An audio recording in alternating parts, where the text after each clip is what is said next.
Now, unfortunately, I have some bad news.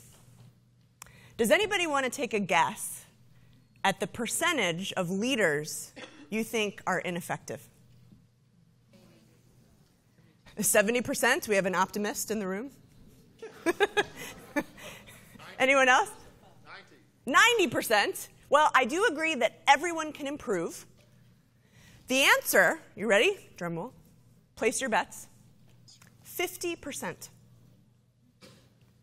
50% of leaders are ineffective.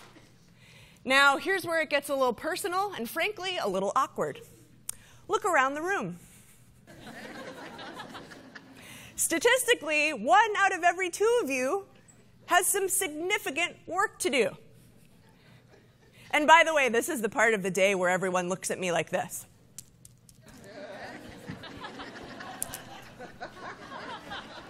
So 50% of you are possibly ineffective, again, going statistically, but all of us can improve. Does anyone think they're a perfect leader? All right, that is very smart. So I gave you the bad news. 50% of leaders are ineffective. Luckily, there's also great news. Any guesses about the percentage of leadership that you think is learnable? 100. Oh, I love you. It's very, very high. 75? Ooh, whoever that was is closest. 70%. 70% of leadership is learnable. The first time I gave this talk in its current format, somebody's hand shot up, and they said, well, that's just a number you pulled out of the air. And I said, au contraire. This was a study that was done in 2006 at NUS Business School in Singapore. And the researchers actually looked at the genetic influences behind what makes people selected to be leaders. And they looked at identical twins who were separated at birth. And if I told you the methodology, I would get really excited and you would all fall asleep.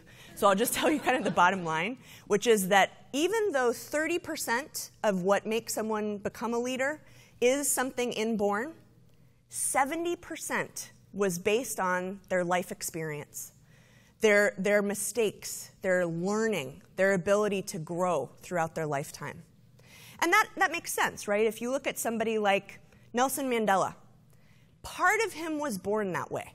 He improved as a leader throughout his life, but that doesn't mean that you look at yourself and say, well, I'm not Nelson Mandela, therefore I am the way I am as a leader. Almost anyone can be a better leader.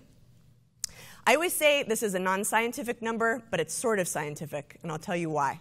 96% of the world can learn to be a better leader. Are you wondering about that 4%? Any guesses? Okay, I will tell you. Statistically, 4% of the general population are what we call sociopaths. Sociopaths lack the ability in their brains to empathize and connect with other people at a human level. So I'm going to take them out of the mix. Is anyone here a sociopath? Okay, so every single person in this room can be better with true and committed effort.